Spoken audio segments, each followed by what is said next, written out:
Jangan lupa untuk subscribe dan nyalakan lonceng notifikasinya. Didukung oleh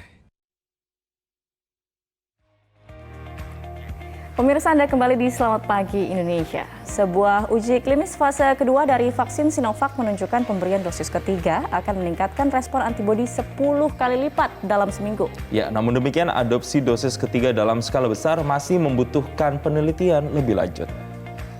Kepala produsen vaksin Sinovac Biotech, Yin Weidong menyebutkan mereka baru-baru ini menyelesaikan uji klinis fase kedua. Hasilnya menunjukkan ketika seseorang telah menerima 2 dosis vaksin Sinovac, kemudian ia menerima suntikan vaksin ketiga setelah 3 dan 6 bulan, respon antibodi di tubuh mereka bisa melonjak 10 kali lipat dalam 1 minggu dan 20 kali lipat dalam 15 hari. Namun Sinovac akan melakukan penelitian lebih menyeluruh lagi dan lebih lama untuk menentukan waktu terbaik dalam pemberian vaksin dosis ketiga ataupun suntikan booster ini.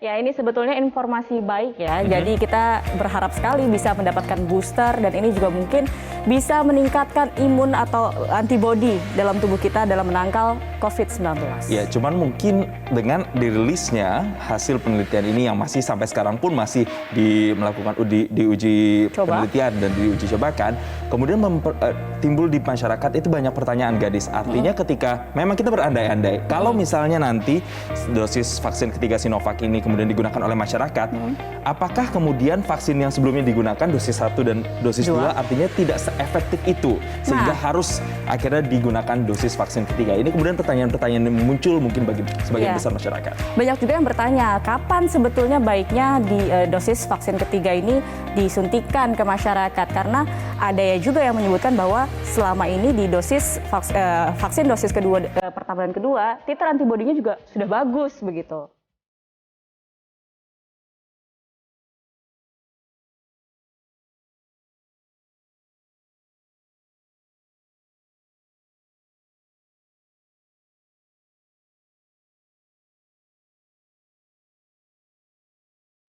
Ya, memang sampai saat ini untuk Indonesia sendiri masih menggunakan vaksin Sinovac yang juga masuk dalam program vaksinasi pemerintah. Yang vaksin Sinovac ini juga merupakan vaksin awal yang digunakan dalam vaksinasi tahap 1 dan juga tahap 2. Dan saat ini sudah masuk ke vaksinasi tahap ketiga.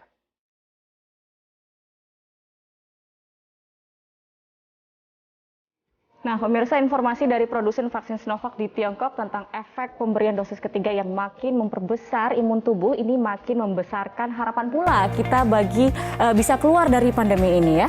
Ya, adakah beda uji klinis tahap-tahap awal dengan uji klinis vaksin saat jutaan orang telah menerimanya? Melalui Zoom kita tersambung dengan Ketua Tim Riset Uji Klinis Fase 3 Vaksin COVID-19 Universitas Padjadjaran Bandung, Profesor Kusnandi Rusmil. Selamat pagi, Profesor Kusnandi. Selamat pagi, maaf saya dari mobil nggak apa-apa ya. Iya, tidak apa-apa Profesor, terima kasih sudah bergabung bersama kami. Prof, saya mau langsung tanya terkait dengan hasil uji klinis yang sudah dipaparkan oleh tim Sinovac dan mereka menyatakan bahwasanya 10 kali ini bisa meningkatkan imunitas tubuh terkait dengan penyuntikan dosis vaksin ketiga. Kita berandai-andai, Profesor, seandainya memang nantinya digunakan dosis ketiga ini, apakah kita memang benar-benar butuh untuk dosis vaksin ketiga ini, Profesor? Ya, memang vaksinasi itu memang kalau kita diberikan vaksin, tubuh kita kebal. Tapi lama-lama kan kebalannya itu akan menurun gitu ya. Sehingga memang di mana-mana diperlukan ulangan. Nah, ulangan itu kapan? Itu yang sedang kami teliti gitu ya. Jadi hasil penelitian, jadi begitu. Memang vaksinasi itu tidak selamanya akan memberikan kekebalan seumur hidup, kecuali kalau kita menyuntikkan virus yang hidup. Jadi contohnya virus yang hidup itu apa? Jadi umpamanya vaksin untuk cacar air, itu varicella. Nah itu seumur hidup. atau kita memberikan campak atau itu seumur hidup gitu ya. Tapi kalau vaksin yang mati itu harus diulang. Nah, vaksin COVID yang kita berikan ini virusnya dimatikan. Jadi tidak akan selamanya timbul zat anti. Lama-lama hilang sehingga perlu booster. Nah, kapan perlu booster? Nah, itu yang kami sedang teliti karena penelitiannya belum selesai. Ya begitu. Tapi direncanakan memang ada booster. Begitu. Baik Prof, kita tahan dulu, nanti kita akan lanjutkan usai jeda berbincang lagi dengan Profesor Kusnandi. Ya, pemirsa tetap patuhi protokol kesehatan dimanapun kita berada, sembari menunggu jadwal vaksinasi COVID-19. Dan bagi Anda yang sudah menerima vaksinasi, wajib disiplin protokol kesehatan karena pandemi belum berakhir.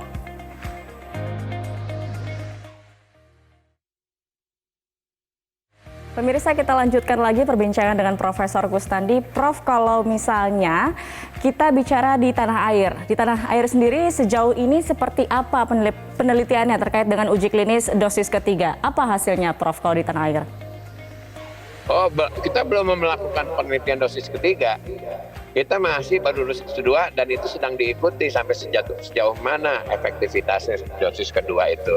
Dan penelitian ini belum selesai. Ya, penelitian ini belum selesai. Ya, nanti selesainya itu kurang lebih bulan September. Jadi kami belum bisa ngomong apa-apa tentang dosis ketiga karena kami belum melaksanakan itu. Tapi kalau kita berbicara possibility-nya atau kemungkinannya, mungkinkah kemudian Indonesia membuka untuk dosis ketiga vaksin Sinovac ini kemudian diberikan kepada masyarakat? Kalau kita berandai-andai lagi nih, Prof. Semuanya sih mungkin aja, itu tergantung kesanggupan pemerintah gitu loh ya. Pemerintah itu kan mempunyai kesanggupan ya gitu. Jadi kalau umpamanya nanti hasil penelitiannya itu memang perlu dosis ketiga, ya akan kita berikan gitu loh ya. Kan ya penelitiannya belum selesai, tapi menurut saya memang diperlukan dosis ketiga karena yang kita berikan itu kan kuman yang dimatikan. Kalau kuman yang dimatikan itu tidak akan tahan untuk seumur hidup gitu loh ya. Jadi memang dia itu terbatas kekebalannya gitu. Ya. Prof, kan disebutkan bahwa di dosis ketiga ini ketika disuntikan ada lonjakan antibodi 10 kali lipat bahkan bisa sampai 20 kali lipat. Nah, kalau begitu apakah kemudian disebut artinya titer antibodi dalam tubuh kita juga ada lonjakan secara signifikan begitu, Prof? Saya nggak bisa bilang kenaikan 20 atau 10 kali lipat dosis ketiga, saya nggak bisa bilang begitu karena belum dilakukan dan belum diteliti. Nanti ya gitu ya, saya nggak bisa bilang begitu gitu loh ya. Tapi bisa aja memang di luar negeri ngomong begitu, tapi di kita belum tentu begitu. Saya kalau belum diteliti saya nggak akan banyak bilang gitu karena berbeda gitu ya. Kalau saya harus benar-benar sesuai sama data yang ada di hasil penelitian kami gitu loh. Ya, saya nggak bisa bilang naiknya ribuan kali atau puluhan kali gitu ya, karena belum diteliti. Ya. Artinya memang sampai dengan saat ini pun ini masih dalam uji klinis atau masih dalam penelitian sehingga masih belum ada pernyataan yang kemudian bisa dikatakan secara resmi, dikeluarkan secara resmi terkait dengan penggunaan dosis ketiga vaksin Sinovac ini. Tapi begini, Prof, ada kemudian yang juga bertanya terkait dengan topik ini, kalau ini misalnya dosis ketiga akhirnya digunakan oleh masyarakat. Artinya dosis 1 dan dosis 2 vaksin Sinovac yang sudah disuntikan kemarin tidak seefektif itu. Nah, ini seperti apa nih, Prof, menjawab pertanyaan seperti ini?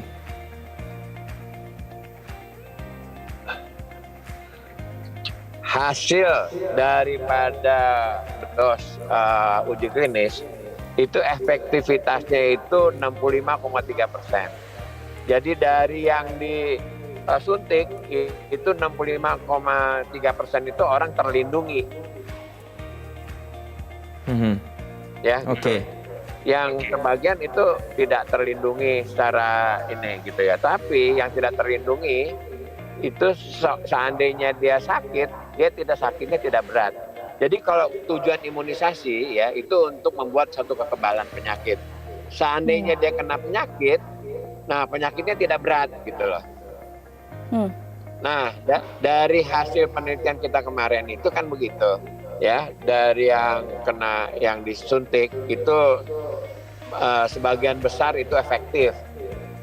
Nah, yang tidak terlindungi itu kalau seandainya dia kena penyakitnya ringan. Itu tujuan imunisasi. Ya kalau di imunisasi itu kan dia itu kalau kena penyakitnya dia terlindungi dari penyakit, seandainya kena penyakitnya ringan. Itu tujuan imunisasi. Ya, Prof, ini juga yang menjadi pertanyaan dan kekhawatiran masyarakat begitu dengan perkembangan penelitian terkait dengan vaksin COVID-19. Dari sisi medis, apakah aman, Prof, untuk disuntikan vaksin berkali-kali kepada masyarakat, kepada tubuh seseorang dalam setahun misalnya, karena kan sebelumnya sudah di dosis pertama, dosis kedua, dosis ketiga, kemudian kemungkinan juga bisa ada. Amankah untuk tubuh selalu disuntikan vaksin begitu, Prof? Apalagi dalam relatif waktu yang cukup singkat nih, Prof. Oke, ya. Ibu udah pernah punya anak belum? Iya, saya ada anak, Prof. Nah, anak umur 2, 3, 4 bulan kan disuntik tuh kan. Tiap umur 2 bulan diimunisasi, 3 bulan diimunisasi, 4 bulan diimunisasi, kemudian 9 bulan diimunisasi, kemudian 18 bulan diimunisasi. Masuk sekolah, kemudian diimunisasi. Kelas 2 diimunisasi. Jadi kelas 1 diimunisasi, kelas 2 diimunisasi, kemudian kelas 5 diimunisasi lagi. Itu berapa kali suntik? Itu nggak apa-apa itu. Di seluruh Indonesia begitu sampai sekarang. Oke, tapi kan itu beda jenis vaksin dan beda peruntukannya, Prof. Kalau untuk satu jenis vaksin sama, itu sama-sama kuman yang dimatiin kan? Sama kan itu kan? Sama kan, itu kan udah diteliti dulu semuanya juga. Kebetulan yang itu juga kami juga yang meneliti juga itu loh. Yang pentabio itu kebetulan juga di Bandung juga dilakukan penelitiannya. Oke. Prof, walaupun memang sampai dengan saat ini masih dalam penelitian, bisakah Prof Kusnadi memberikan penggambaran kepada kita masyarakat awam kalau misalnya diberikan suntikan dosis ketiga yang katanya tadi bisa memicu lonjakan antibodi 10 kali lipat sampai 15 kali begitu di tubuh seseorang, apa yang terjadi? Apa yang paling terlihat mungkin secara fisik? Atau bisa diukurnya dengan menggunakan apa nih kenaikan antibodi tersebut, Prof? Saya tidak bisa membilangkan bahwa kalau disuntik yang ketiga itu akan meningkatkan 10 kali lipat, 5 kali lipat, karena penelitiannya belum selesai. Ya, kita belum melakukan penelitian itu. Jadi saya nggak bisa ngomong tanpa ada data-data yang ada. Ya, tetapi kalau kita melakukan imunisasi, tubuh kita udah biasa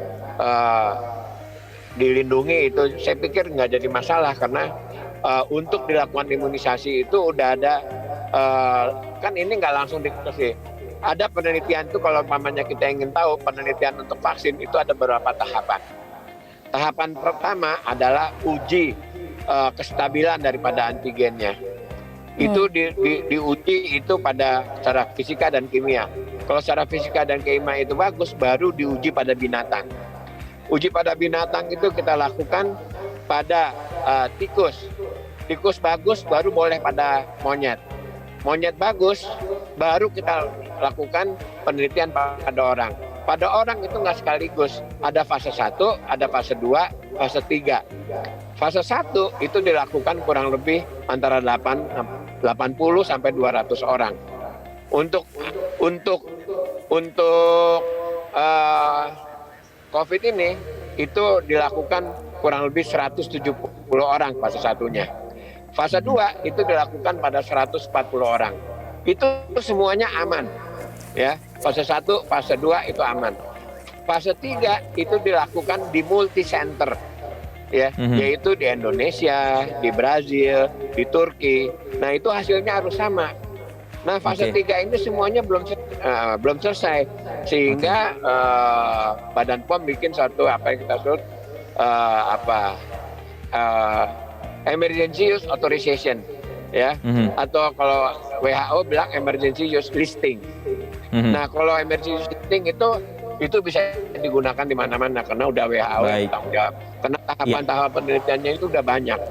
Baik, Artinya kesimpulannya bahwasanya kita belum bisa menggantungkan harapan kita 100% terhadap vaksin ketiga dosis Sinovac karena memang masih dalam penelitian lebih lanjut. Tapi pastinya dosis 1 dan 2 yang sudah disuntikan kepada masyarakat Indonesia, dosis vaksin Sinovac ini juga sudah memberikan keefektivitasan untuk kemudian bisa melawan atau menangkal kefatalan dari akibat COVID-19. Terima kasih Prof. Kusnandi setelah bergabung bersama kami di Selamat Pagi Indonesia.